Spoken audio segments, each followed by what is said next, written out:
최근 막을 내린 제14회 세계 한상대회. 전 세계 40개국 1000여 명의 재외동포 경제인과 국내 경제인들의 교류의 장이었는데요. 그 가운데 가장 많은 발길이 이어졌던 곳은 바로 무역업계의 맨손 신화로 유명한 박종범 회장이 담당한 부스였는데요.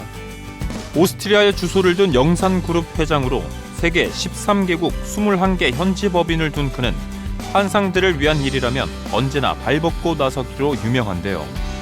먼 이국 땅에서 맨주먹으로 시작한 사업이 연매출 1조 원의 세계 기업이 되기까지 한인사업가 영산그룹 박종범 회장의 인생 역전의 삶을 인터뷰 플러스에서 만나봅니다. 우리나라 해외 기업인들이 가장 많이 활동하고 있는 지역을 하면 아무래도 미국이라든지 일본, 동남아 정도가 꼽히는데요. 유럽에서 한인 기업가로는 드물게 거상 소리를 듣는 분이 있습니다. 네, 오늘 인터뷰 플러스에서는 유럽에서 맨손으로 큰 기업을 일군 영산그룹의 박종범 회장님 모셨습니다. 안녕하세요. 안녕하십니까. 네, 안녕하십니까. 네.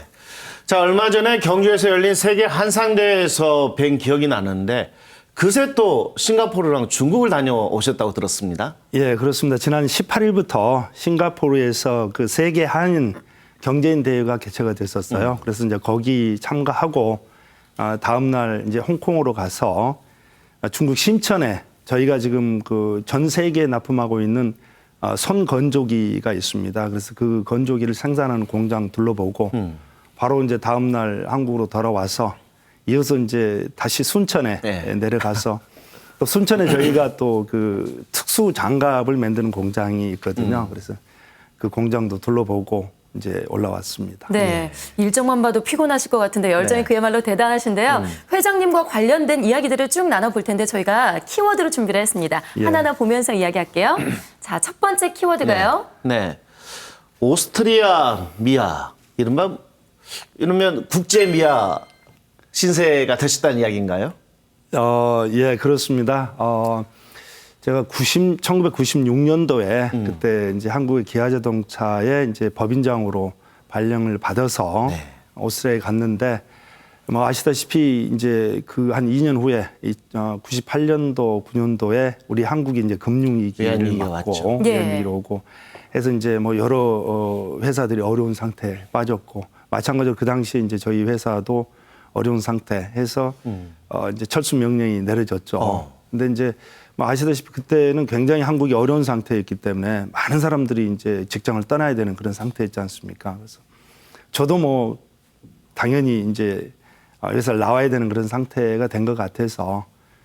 근데 지금 생각해 보면 아찔한 순간이었는데 근데 그 당시에는 어떤 뭐 그냥 할 수 있다라는 그런 자신감이 있었던 것 같아요. 그래서 이제 그 당시부터 무역업을 시작하면서 눌러앉게 된 거죠. 네, 정말 자신감이 대단하신데요.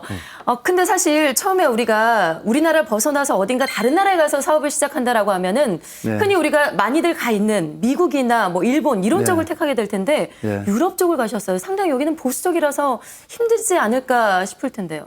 아시다시피 유럽이라는 나라들이 선진국이지 않습니까? 역사도 오래됐고 사회 시스템이나 이런 모든 것들이 정말 안정적으로 짜여있는 그런 상태다 보니까 동양인, 우리 한국인이 그렇다고 해서 또 오스트리아 같은 경우는 또 이제 도고를 쓰는 나라인데 도고도 못하는 그런 입장에서 이제 무역업을 한다고 하는 거는 사실은 굉장히 어렵습니다. 그만큼 틈이 없기 때문에요. 자, 그러면 정말로 힘든 상황에서 시장을 뚫으신 상황인데 그러면 좀 이름을 좀 거기에 잘 걸맞는 이름을 좀 지으시지 왜 영산이라고 지으셨어요? 영산은 어떤 의미예요? 한국 이름인 것 같은데. 저희 회사 이름이 이제 영산인데요. 먼저 제가 태어난 곳이 저 광주의 그 옆에 있는 영산강 상류입니다. 영산강의 영산이군요. 그래서 그 영산강, 그러니까 고향을 생각하는 마음에서 영산강의 영산을 땄고요. 또 하나는 제가 이제 그 천주교 신자인데 제 본명이 까르멜로입니다. 까르멜로는 이제 까르멜산에서 나온 건데 우리말로 표현하면 영스러운 산의 영산이라고 하겠습니다. 그래서 저희 회사 이름은 한글하고 영어만 있지 한자는 없습니다. 이름만 들어도 뭐 나라 사랑이 느껴지네요. 네. 자, 이제 두 번째 키워드 살펴보겠습니다. 보여주시죠.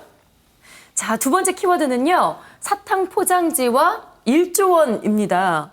이게 무슨 의미인가요? 제가 이제 그래서 맨 처음에 사업을 시작하면서 여러 가지 아이템을 이제 구상을 했는데 그때 마침 이제 우크라이나의 그 사탕과 이 초콜릿을 생산하는 회사하고 연계가 돼서 이제 그 회사에서 필요한 사탕 포장지를 한국에서 찾아서 개발을 해가지고 첫 이제 그 수출을 하게 된 게 사탕 포장지입니다. 그때만 하더라도 한국산 석유화학 제품이 경쟁력이 굉장히 높았습니다. 그래서 이제 점차적으로 사탕 포장지에서부터 시작해서 각종 여러 가지 필름들 제품들, 산업용, 가정용 필름들을 계속 이제 확대시켜놔서 하게 됐고, 이제 마침 또 2004년도, 5년도 그 시점에 러시아를 비롯해서 우크라이나 이런 동구권 지역이 급속도로 차량에 대한 수요가 많이 늘게 됐었어요. 그래서 원래 제 전공이 이제 자동차다 보니까. 그렇죠. 예. 네. 그래서 이제 그거에 착안을 해서 제가 이제 뱅크 오스트리아하고 연계를 시켜서 그런 분들한테 이제 수입 금융 금융 상품까지 만드셔서 그렇죠. 이제 결합시켜서 이제 판매를 그래서 시작하셨네요. 이제 그 금융을 이제 제가 같이 프로그램을 뱅크 오스트리아하고 개발을 해가지고 이제 그분들한테 제공하니까 뭐 매출 규모도 이제 많이 늘게 됐죠. 한국 제품을 주로 다루신 걸로 알고 있어요. 예. 야, 어떻게 보면 정말 진실한 애국자가 아닐까 그런 생각도 해보게 되는데 예. 그 동유럽이라든지 이쪽 러시아권, 동구권에서 어떤 한국 제품에 대한 인식은 어떻습니까?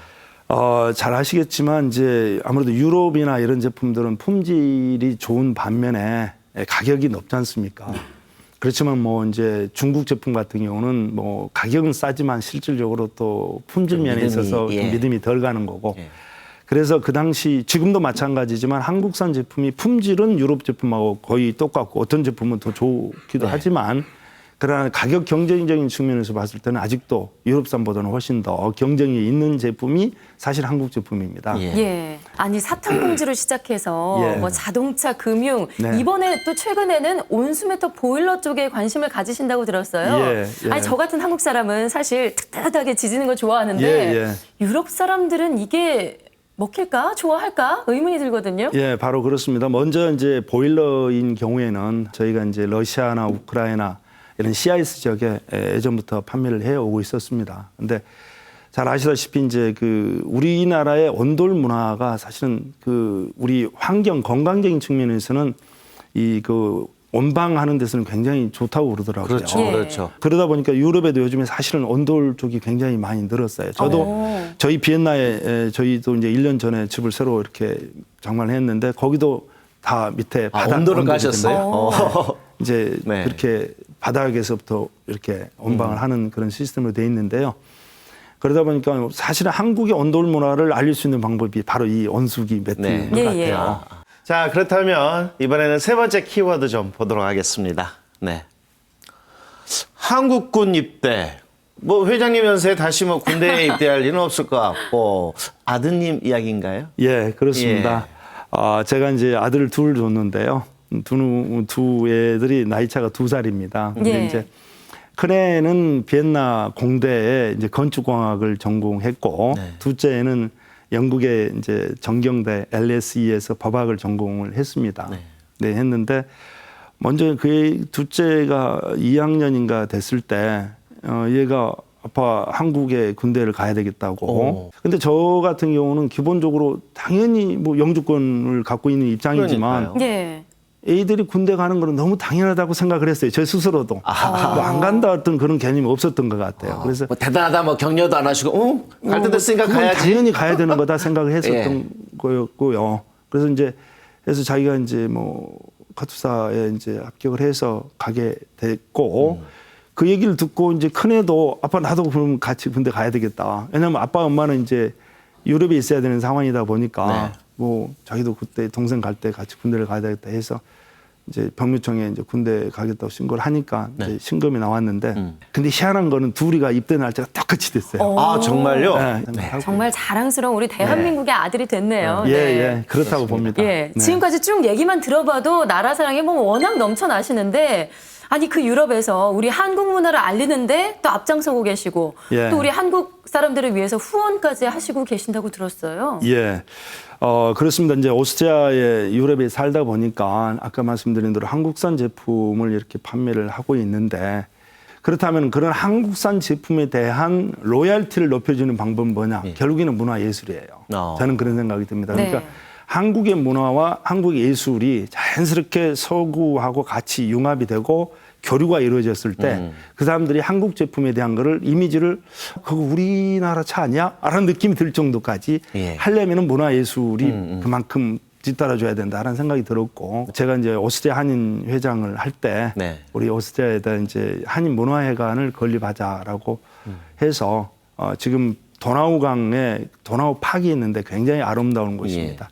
거기에 이제 호수도 있고 그러는데 비엔나 시정부로부터 1년에 1유로씩 주는 걸로 해서 50년 임차를 해가지고 그걸 다시 수리를 해가지고 지금 한인 문화회관을 만들었는데요. 그래서 그 한인 문화회관은 아마 전 세계적으로 가장 아름답고 가장 멋진 문화회관 중에 하나일 겁니다. 특히 오스트리아 같은 경우는 이제 그 유학생들이 많은데 음악하는 유학생들이 많잖아요. 그렇죠. 네. 뭐 음악의 도시 하면 비엔나니까. 그래서 그 학생들이 공부하고 가장 중요한 거는 공부하는 과정에도 발표하고 어떤 연주장에 서는 게 가장 큰 도움이 되거든요. 그래서 그 친구들로 하여금 그런 어떤 연주할 수 있는 기회를 더 많이 만드는 방법이 뭐가 있겠느냐 생각해서 아까 한인문화회관도 만들었고 또 두 번째는 이제 오스트리아나 슬로바키아 그다음에 체코, 불가리아, 뭐 루마니아 이런 데 있는 한국 대사관하고 같이 저희 회사하고 협력을 해서 오전 콘서트를 계속 해오고 있습니다. 또 하나는 이제 또 그 아까 학생들 거기서 공부하는 학생들을 이제 몇 명씩 이렇게 모아서 거기도 양로원이나 고아원 이런 데가 많지 않습니까? 그래서 한 달에 한 번 내지 두 번씩 그 학생들을 몇 명을 모아서 그런 데를 찾아가서 우리는 소위 찾아가는 음악회라고 표현하는데 찾아가는 음악회를 그렇게 매번 하고 있습니다. 자, 회장님께서는 지난 1년 동안 어떤 세계 한상들의 모임인 그 세계 한상대회 대회장을 또 역임을 하셨던 걸로 알고 있는데 우리 정부가 한상들, 전 세계에 있는 700만 한상들을 어떻게 좀 활용했으면 좋겠다라고 한번 마지막으로 짧게 조언 한마디 주시죠. 예, 그렇습니다. 우리의 지금 한반도의 인구 한 7,500만 남북 합쳐서 거기에 거의 10%의 이제 다른 분들이 해외에 나가 있는 우리 700만, 750만 해외 동포들 아니겠습니까? 해외에 나가 있는 우리 해외 동포들의 노하우를 같이 접목을 시켜서 우리 대한민국의 발전을 위해서 서로가 화합하고 또 한 가지는 지금 이제 한국의 요즘에 문제가 뭐 특히 이제 청년 일자리 문제 뭐 이런 것들이 상당히 어렵지 않습니까? 현실적으로. 근데 해외에 나가 있는 우리 한인 한성들이 자기들 한 명씩만 예를 들자면 한국의 청년들을 데려간다고 생각해 보십시다. 그러면 수천 명, 수만 명 그냥 바로 소화가 될 겁니다. 자, 오늘 좋은 말씀 고맙습니다. 고맙습니다. 감사합니다.